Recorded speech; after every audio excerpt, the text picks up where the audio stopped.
Hey, Bruce Naylor here, your boomer consumer. And I did it. I think I bought my endgame integrated amplifier. Let me explain. I bought the Marantz PM8006 integrated amp here recently, and I've been putting it through its paces. I just want to make a quick video and kind of share with you the reasons why I went with an integrated amp and why I chose the PM8006. Yes, there is a ton of this stuff for sale on the marketplace. Some audio people may consider Marantz to be mid-fi. Any mass producer of components are just mid-fi. Look, seriously, folks, I'm not about to drop 5, 10, 15, 20 grand on an integrated amp or big mono blocks. I'm never going to have the $100,000 system. So I really look for value that gives me the best bang for the buck with what I'm looking for in particular. And I am not going to suggest the PM8006 is going to be right for you. It may not be, but for me, it's a perfect fit. First off, I love integrated amps for three basic reasons. One is synergy, right? Because when you're designing the whole thing, right, you're making sure that the components all match up. The amplifier matches up with the preamplifier. The second thing is the absolute value that an integrated amp has to offer because you're not building separate boxes. You don't have two power supplies. You don't have the more cables and connections and all that to pay for. You can invest your money just in the one box. And finally, space savings. I don't have a ton of room for separate boxes and all the cables and everything that comes with them. So that makes an integrated amplifier almost a must for me. Now, that being said, what they're looking for.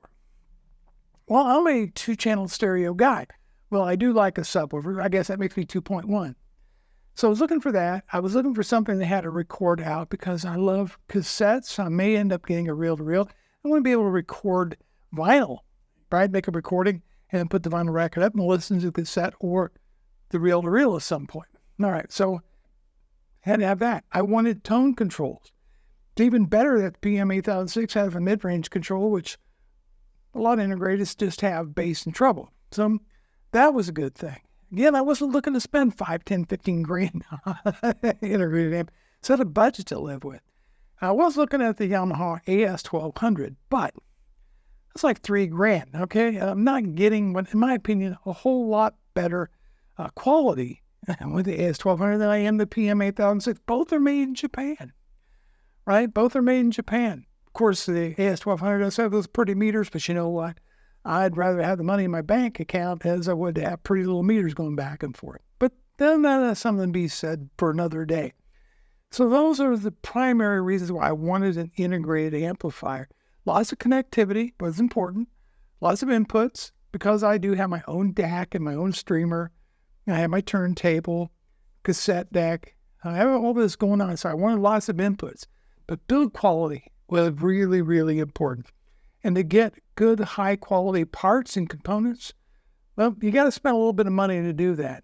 And the PM8006 is around $1,500. So about half of the cost of the AS1200. But the PM8006 is built in Japan. It's got with a triple-plated bottom. There is a double insulated toroidal transformer in there. They use Ninja-kind capacitors. On the back, the speaker terminals, speaker taps, what do you want to call it, are brass with a silver coating on them. And it's just really laid out nicely. You've got a detachable power cable, even though you think, well, that's not a big deal. It can be. You ever try to replace a power cord in an existing amplifier? It's not fun. It's not that bad of a job, but I'd rather be able to, have my own power cord on there. So you have those things. Ninja-kind capacitors, well made. Now, Marantz has what they call their own HDAMs, which is what they call a hyperdynamic amplifier module. It's basically their own custom op amps in there. But in the 8006, they also redone their phono stage on there. And that was another important thing on there, is having good phono stage. Now, look, folks, I've not listened to every single external phono stage out there, or phono amplifier, what do you want to call it. Not done that, but I've had a number of them. And I'll tell you what, the PM8006, the built-in phono stage, sounds fantastic. They call it the Music EQ phono amplifier. Well, they did a great job, and it's quite impressive. There's plenty of power with the PM8006 at 70 watts per channel into 8 ohms, 100 into 4. I have pretty efficient speakers with the Klipsch RP600Ms, so just makes it even that much more punch you get with that power. And because I'm not in a huge room, I don't need gobs of power like 200, 300, 500 watts. I don't need that much. Another thing is that I am not looking. I did not want an integrated amplifier that had built-in streaming or built-in DAC, and I'll tell you why.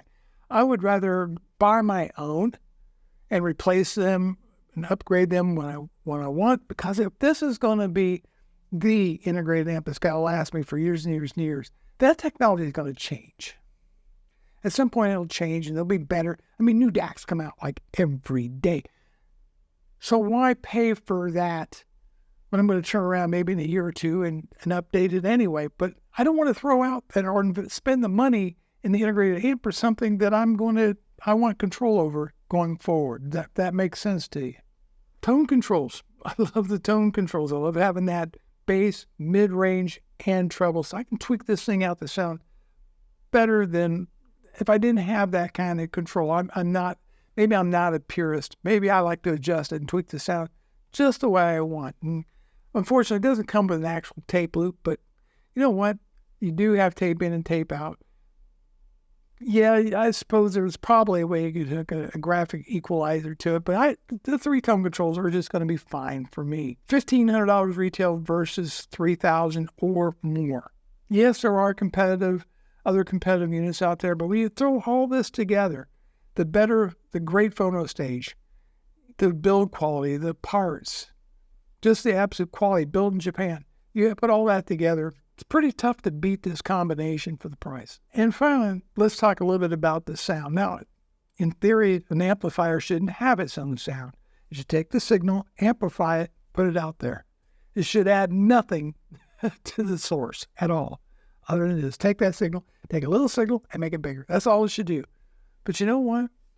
I have multiple amplifiers here, an NAD 316 BV2. I have a Pioneer SXG7000, a Yamaha AS501, a Marantz 2230 vintage receiver, a Yamaha CR620, a Yamaha 820. So, yeah, quite a bit of vintage stuff, but also some newer stuff. But none of it costing thousands of dollars. But I can tell you this much. I have been using that AS501, which I love and is a great value for around $500 retail. Super little amplifier. You buy one of those, that's probably all you need for most people out there, built-in DAC and so forth. I found the phono stage to be kind of anemic on it, and you're better off getting yourself a small little external phono stage if I had any advice to offer. Other than that, it's a great little amplifier. But when I hooked up the Marantz, because again, I wanted something well-made that's going to last for a really long time, there was a difference. Music just seemed more weightier. There was more punch, more meat on the bone, so to speak. It was really, I'm going to say night and day, because that would be a lie. But what I will say, there was a noticeable improvement, and the bass just seemed more heft to it, more weight. Vocals sounded more clear. High sounded not quite as right as it did on the AS501. What's the word reviewers use? Analytical, maybe? But it just seemed a little bit smoother, a little bit more pleasurable to listen to. The detail was more pronounced. It's easier to pick out the instruments on the soundstage. Speaking of which, soundstage imaging was top-notch on this amplifier. It opened up. It became more immersive than what it was with the 501. The B316B just doesn't even compare, in my opinion. They're just, not that it's a bad integrated amplifier, it's not, but it just doesn't have the heft, the weight, the transparency, the detail that the PM8006 puts out. So, sound stated imaging, excellent. This amp ticks every single box I was looking for without breaking the bank. And it should last for many, many years to come. Heck, it could outlive me. Maybe there'll be an heirloom to pass down to somebody in the family. At any rate, that's it. I think I've gotten, is it my end game? Unless something major comes out that greatly improves with the same level of build quality and the same price range, probably is my end game integrated amplifier. I don't intend to spend a whole lot more money than what I paid for this integrated amp. Well, that's the video. Bruce Daly, your Boom Consumer. Thanks so much for watching. I'll see you in the next video.